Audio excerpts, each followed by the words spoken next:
इस विजयादशमी उत्सव के निमित्त हम सब एकत्रित लोगों के बीच में आज के हमारे प्रमुख अतिथि महोदय भूतपूर्व राष्ट्रपति जी आदरणीय रामनाथ जी कोविंद,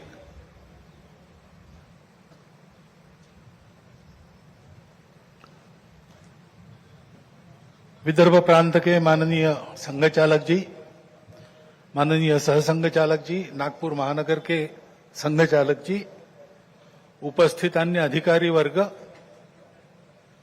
परम श्रद्धेय संतवृंद, आत्मीय स्वयंसेवक बंधु, नागरिक सज्जन एवं माता भगिनी, यह वर्ष श्री गुरु तेग बहादुर जी के बलिदान का 350वां वर्ष इस नाते और संपन्न होगा।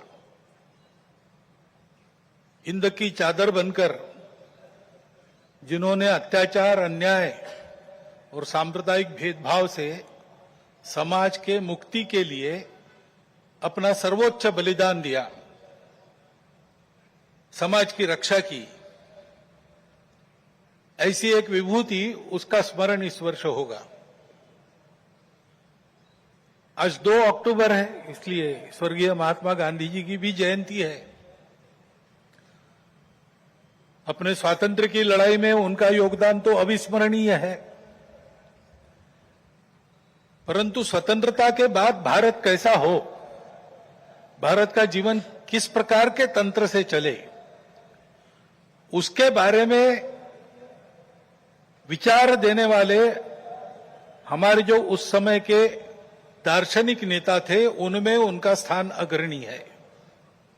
हिंद स्वराज में उन्होंने वह चित्र का रेखांकन किया है और सादगी, विनम्रता और प्रामाणिकता के प्रतीक, और जिन्होंने देश के लिए अपने प्राण अर्पण किए, ऐसे स्वर्गीय लाल बहादुर शास्त्री जी, उनकी भी आज जयंती है। भक्ति, समर्पण और देश सेवा के ये उत्तुंग उदाहरण व्यक्तिगत और राष्ट्रीय चारित्र कैसा होना चाहिए, इसके आदर्श हमको मार्गदर्शन करते हैं। और आज की परिस्थिति का अगर हम विचार करते हैं तो हमारे ध्यान में आता है कि यह परिस्थिति भी हमसे इसी प्रकार के जीवन की अपेक्षा कर रही है।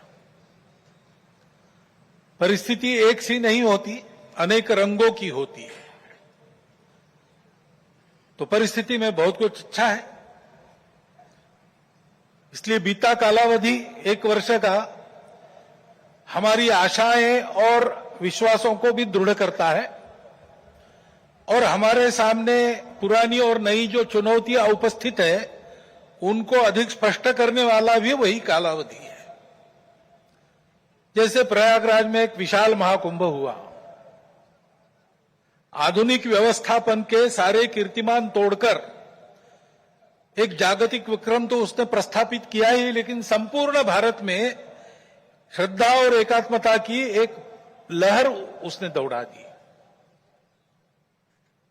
पिछले साल एक दुर्घटना पहलगाम की भी हुई, हमला हुआ सीमा पार के आतंकियों के द्वारा, 26 भारतीय नागरिकों की उनका धर्म पूछकर हत्या की। लेकिन उसके चलते सारे देश में प्रचंड दुख और क्रोध की लहर पैदा हुई। पूरी तैयारी करके सरकार ने, हमारी सेना ने उसका बहुत पुरजोर उत्तर दिया।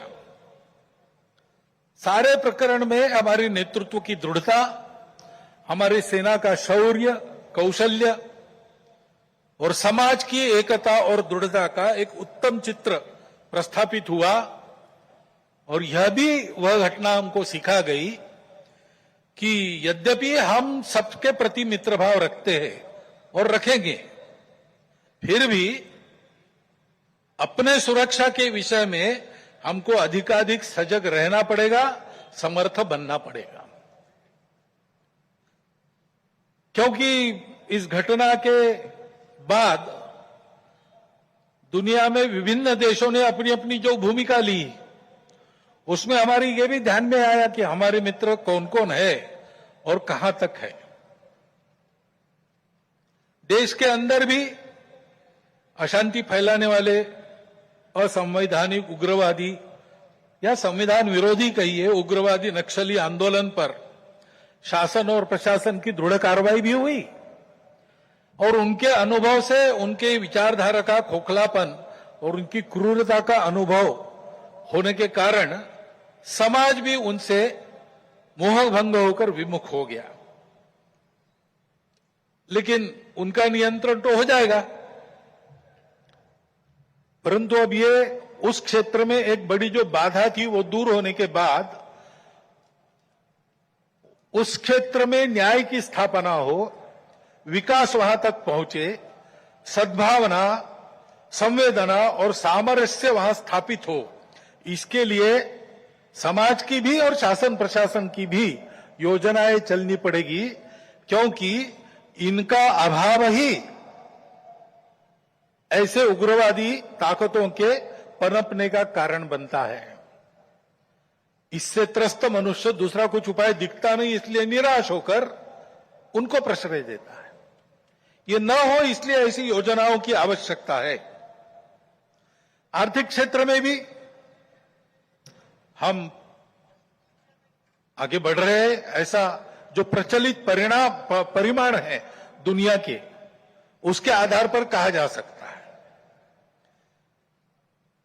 हमारा देश आर्थिक क्षेत्र में आगे बढ़े, इसलिए आर्थिक जगत के हमारे उद्योगी बंधु, विशेषकर तरुण उद्योजक, इनमें एक मादा भी दिखता है, उत्साह भी दिखता है, इच्छा आकांक्षा भी दिखती है। परंतु ये जो प्रचलित अर्थ प्रणाली है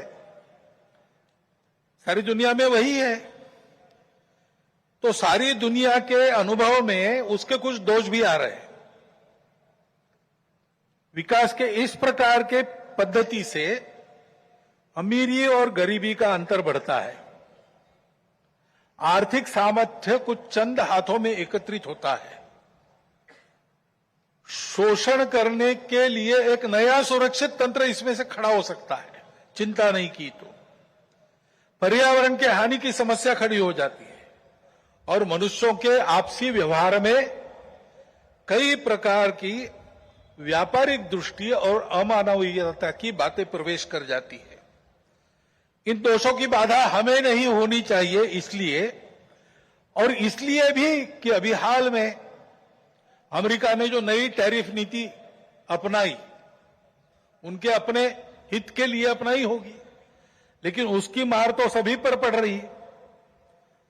इसलिए ये सारा परिदृश्य अथवा ये सारी प्रचलित पद्धति उस पर हम निर्भर हो जाए ऐसी नहीं है। विश्व का जीवन परस्पर निर्भरता से ही चलता है। राष्ट्रों में आपस में सब प्रकार के संबंध होने पड़ते हैं। अकेला राष्ट्र अलगाव में, आइसोलेशन में जी नहीं सकता। परंतु ये निर्भरता मजबूरी में न बदल जाए, क्योंकि वो कब बदलेगी, कैसे बदलेगी, उसका कोई पता नहीं। और इसलिए इस निर्भरता को मानते हुए, विश्व जीवन की एकता को मानते हुए, हमको इसको मजबूरी न बनाते हुए जीना अगर है तो स्वदेशी और स्वावलंबन का कोई परिणाम नहीं, कोई पर्याय नहीं। हमको आत्मनिर्भर होना पड़ेगा, स्वावलंबी जीवन जीना पड़ेगा, स्वदेशी का उपयोग करना पड़ेगा और फिर भी अंतर्राष्ट्रीय संबंधों का सब प्रकार के, राजनयिक हो, आर्थिक हो, व्यापारिक हो, इन सबका जतन हमको करना पड़ेगा। लेकिन उसमें मजबूरी नहीं होगी, हमारी अपनी इच्छा होगी, हमारा अपना सद्भाव होगा, ऐसा हमको बनना पड़ेगा। प्रचलित पद्धति जो है उसके दुष्परिणाम हमारे यहां भी दिखते हैं। अभी हाल में ही जो खबरें पिछले 1-2 साल से चल रही है, प्रत्यक्ष हम देख रहे हिमालय के क्षेत्र में कैसे चल रहा है। वर्षा का अनियमित होना तो सर्वदूर है, प्रकृति के प्रकोप भी बढ़ गए हैं, भूस्खलन होता है, अप्रत्याशित वर्षा होती है, हिम नदियां सूख रही है। ऐसे परिणाम गत 3-4 वर्षों में तीव्र होते चले जा रहे हैं। ये हिमालय हमारे लिए सुरक्षा की दीवार और दक्षिण पूर्व एशिया के लिए उसका पूरा जलस्रोत हिमालय से ही आता है। अगर प्रचलित विकास की पद्धति में से इन सारी बातों को और प्रोत्साहन मिलता होने के लिए, तो उस नीति का हमको पुनर्विचार करना पड़ेगा, क्योंकि हिमालय की आज की अवस्था एक खतरे की घंटी बजा रही है। प्राकृतिक उथल पुथल है तो जनजीवन में भी उथल पुथल दिख रही है। श्रीलंका में, बाद में बांग्लादेश में, बाद में नेपाल में, हमारे पड़ोसी देशों में भी हमने इसका अनुभव किया। अब कभी कभी हो जाता है, प्रशासन जनता के पास नहीं रहता, संवेदनशील नहीं रहता, लोकाभिमुख नहीं रहता, उनकी जनता की अवस्थाओं को ध्यान में रखकर नीतियां नहीं बनती, तो असंतोष रहता है। परंतु उस असंतोष को इस प्रकार व्यक्त होना, यह किसी के लाभ की बात नहीं है। अभी अभी प्रमुख अतिथि महोदय ने कहा, 25 नवंबर के भाषण की याद की, उसमें इस प्रकार के जो आंदोलन है जिसमें इतनी सारी हिंसा और विनाश होता है, डॉक्टर अंबेडकर साहब ने उसको ग्रामर ऑफ अनार्की कहा है। प्रजातांत्रिक मार्गों से भी परिवर्तन आता है, ऐसे हिंसक मार्गों से परिवर्तन नहीं आता है। एक उथल पुथल हो जाती है लेकिन स्थिति यथावत रहती है। पूरे दुनिया का अभी तक का इतिहास देख लीजिए, जब से ये उथल पुथल वाली तथाकथित रिवॉल्यूशंस, क्रांतियां आई, किसी क्रांति ने अपने उद्दिष्ट को प्राप्त नहीं किया। राजा के खिलाफ फ्रांस की राज्य क्रांति हुई, उसका परिणाम क्या हुआ? नेपोलियन बादशाह बन गया, वही राजतंत्र कायम रहा। इतनी सारी तथाकथित साम्यवादी क्रांतियां हुई, सब साम्यवादी देश आज पूंजीवादी तंत्र पर चल रहे हैं, जिसके खिलाफ क्रांति हुई। ऐसे हिंसक परिवर्तनों से उद्देश्य नहीं प्राप्त होता है, उल्टा इस अराजकता की स्थिति में देश के बाहर की स्वार्थी ताकतों को अपने खेल खेलने का मौका मिलता है। और इसलिए हमारे पड़ोसी देशों में जो उथल पुथल हो रही, ये हमारे ही देश है, वे हमसे दूर नहीं है। कुछ वर्ष पूर्व भारत ही थे, हमारे अपने हैं। उनमें इस प्रकार की अस्थिरता उत्पन्न होना, ये हमारे लिए, हम केवल उनके पड़ोसी है इसलिए नहीं, वो सब हमारे अपने देश है, इसलिए चिंता का विषय है। हितरक्षण से भी ज्यादा ये जो हमारा आत्मीयता का संबंध है, अपनेपन का संबंध है, उसके चलते ये चिंता होती है। परिस्थितियां ऐसी है, जैसा मैंने कहा, दोनों प्रकार है। सुखदायक रूप बहुत दिखता है, सुख सुविधा बढ़ी, मनुष्य के ज्ञान की, विज्ञान की प्रगति हुई, व्यवस्थाएं आरामदायक बनी, राष्ट्र पास आए, माध्यमों के जरिए भी और आर्थिक लेन देन के जरिए भी। परंतु इस परिवर्तन की, विज्ञान और तकनीकी की गति इतनी ज्यादा है कि मनुष्यों की गति का बदलने की और उसका तालमेल नहीं बैठ रहा है। इसलिए भी मनुष्य जीवन में कई प्रकार की समस्याएं, युद्ध, अन्य छोटे बड़े कलह, ये तो सब चल ही रहे।